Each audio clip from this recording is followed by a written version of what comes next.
Time again for our weekly CCX Sports Fishing Tip. This week, Terry Tuma talks about a versatile artificial lure that can be effective when fishing for crappies and bass. Tubes. I call them tube magics because there's so many factors to help us catch crappies and bass.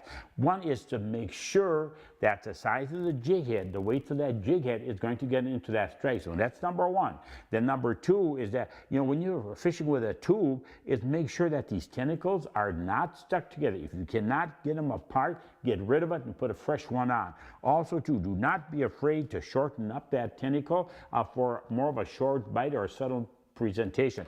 If you pull some of these tentacles out, you're obviously going to get more action out of that tube. So that's just some of the plus factors. You can use them with a bobber system, you can cast, you can troll them, so many uses. And then we should never forget about using tubes for bass fishing. The same applications apply.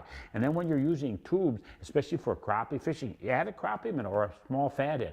And then two, I use a long rod with nanofill line, 4-pound test, because these tubes are going to run quite a bit deeper, much easier to cast further distances wide, very sensitive line, and it's going to help us catch a lot more crabs. Give Tube Magic a try. You'll be very, very successful.